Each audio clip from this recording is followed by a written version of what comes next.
Hello and welcome to my presentation on assistive technology. This is for the class EDUU 677. So today I'm going to talk about assistive technologies, high-tech and versus low-tech in three categories. So to start by defining what high-tech assistive technology is, it is complex technological support strategies.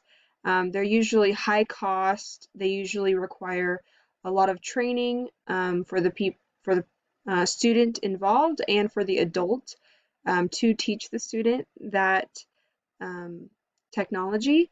Some examples are video games, computers, adaptive hardware, complex voice output devices. And for low tech, it's usually visual support strategies, which do not involve any type of electronic or battery operated device. This is typically low cost, sometimes free, sometimes very easy things teachers can do. And it's very easy to use.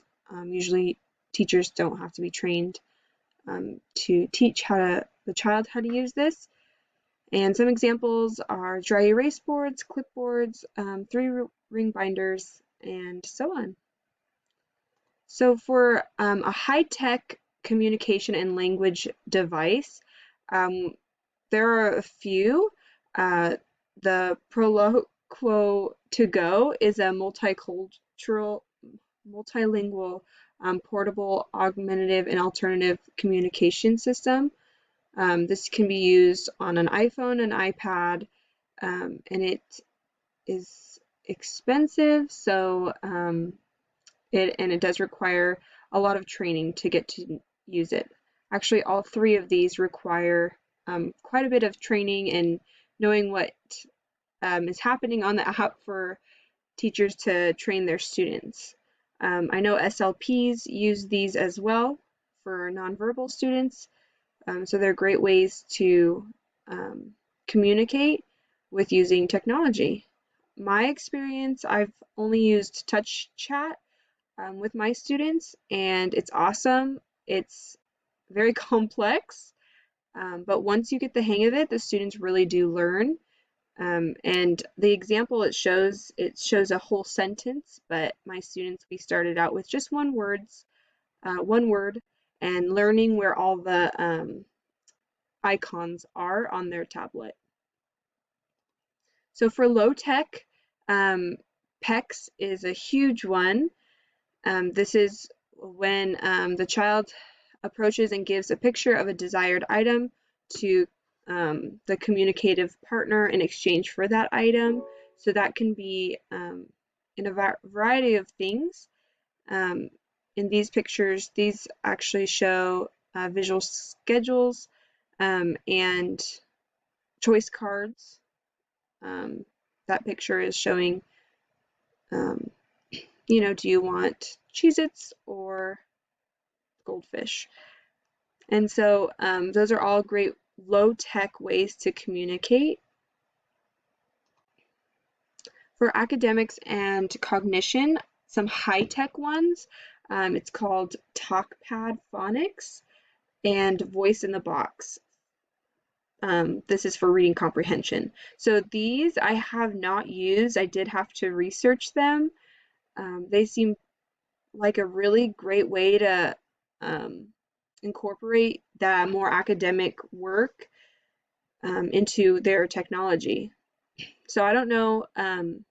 I believe they're apps, and so I think you could probably have one of these apps and on to their iPad with touch chat, and so I think that would be really cool.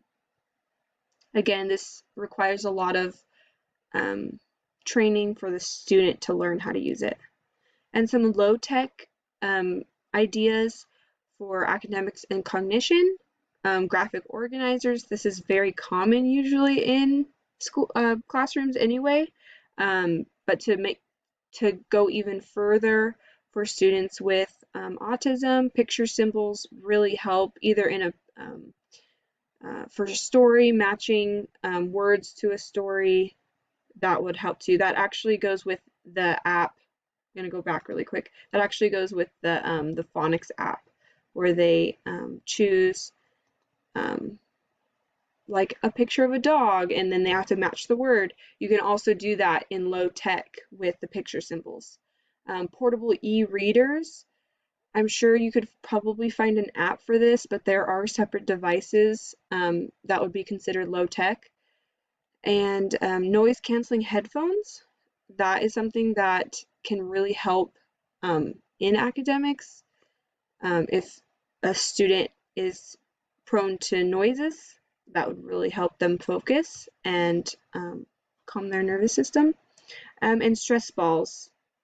I know a lot of my students use these in class, and so I think they're a great low-tech item for teachers to have on hand.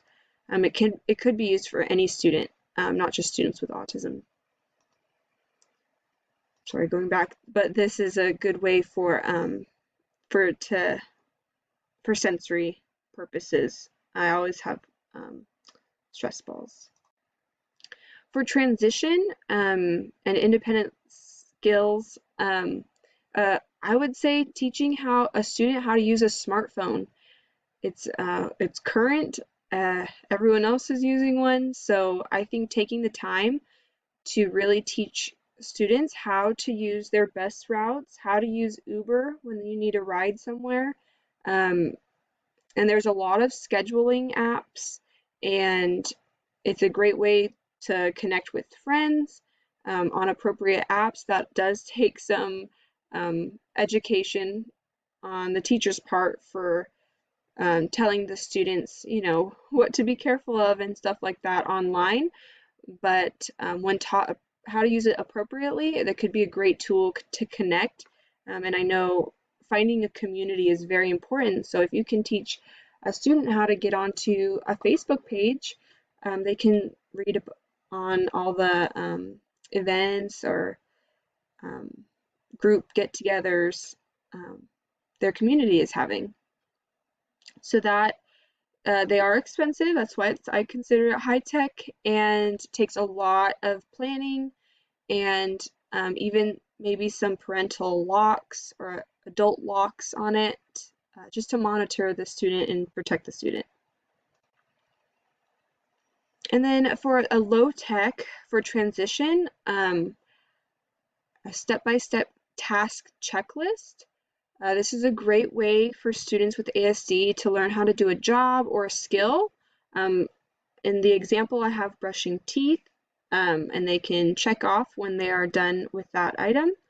And so this could really be a good accommodation for a workplace, so they can, gain a little bit more independence, and they don't have to ask a coworker every time, how do I clean the ice cream machine? There's a checklist with visuals, and I think that would help a lot.